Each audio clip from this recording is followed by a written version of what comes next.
भाइयों, ट्विटर के India head को इसलिए गिरफ्तार किया गया कि ट्विटर ने भारत का गलत नक्शा दिखाया।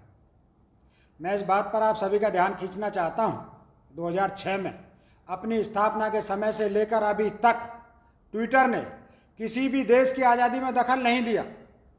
लेकिन जैसे ही कुछ दिन पहले कुछ भाजपा नेताओं के अकाउंट से ब्लू टिक हटाया, फिर एक बेदिमाग प्रवक्ता ने जब कांग्रेस को बदनाम करने के लिए जाली दस्तावेज ट्विटर पर पोस्ट किए तो ट्विटर ने इनको भी अच्छे से नाप दिया।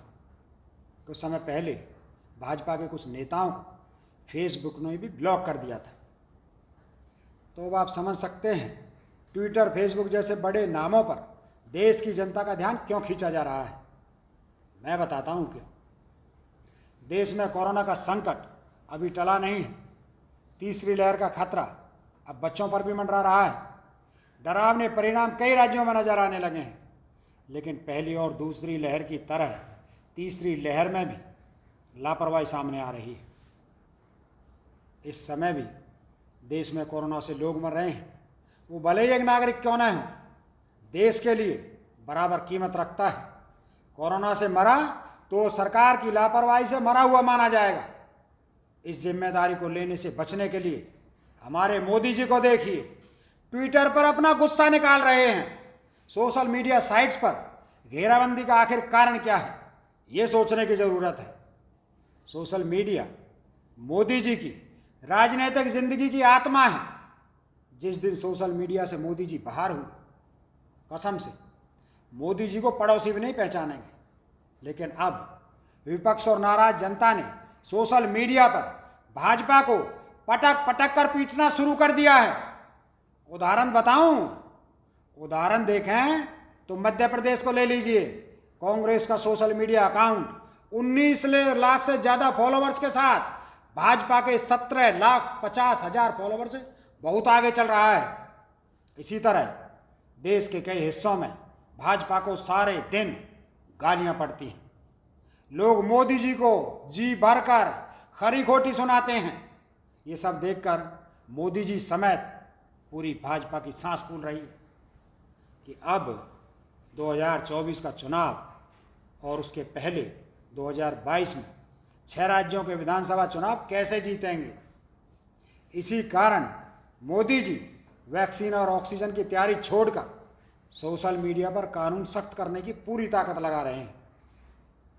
फेसबुक और ट्विटर ने भाजपा के कई नेताओं, कार्यकर्ताओं और झूठे दस्तावेज बनाने और ट्विटर पर शेयर करने वाले एक बेदिमाग प्रवक्ता जैसे जालसाजों को सबक सिखाने के लिए इनके साथ सख्ती से पेश आए तो मोदी जी की पूरी दुकान हिल गई और लगा कि अब हिंदू मुसलमान झगड़े, फर्जी तस्वीरें वो पोस्ट नहीं कर पाएंगे।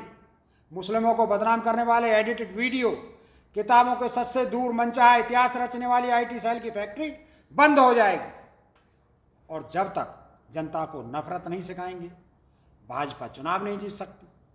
तो मोदी जी अब वो सारे प्लेटफॉर्म बंद करने या अपने कंट्रोल में करने की कोशिश में लग गए हैं। जो उनकी गुलामी नहीं करते, आज़ाद वो रहेंगे जो मोदी भक्ति में लीन रहेंगे।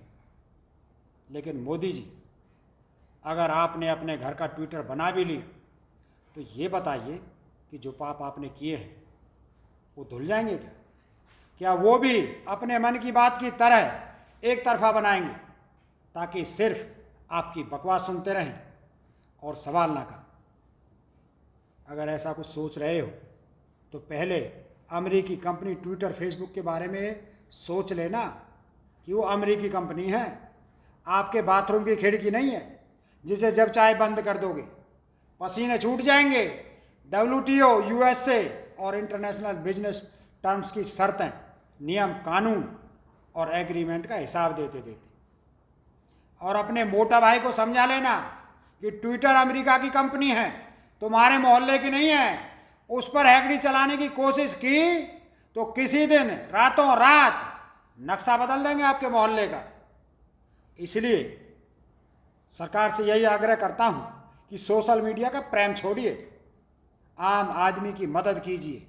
वैक्सीन, ऑक्सीजन, अस्पताल, ICU, इनहेलर जैसी सभी ज़रूरतों पर ध्यान दीजिए। और अगर तीसरी लहर में भी कोई नागरिक की जान गई तो आपके ऊपर गैर इरादतन हत्या का केस मैं राकेश तमार खुद लगाऊंगा। बाकी अब देख लो करना क्या है। जय हिंद।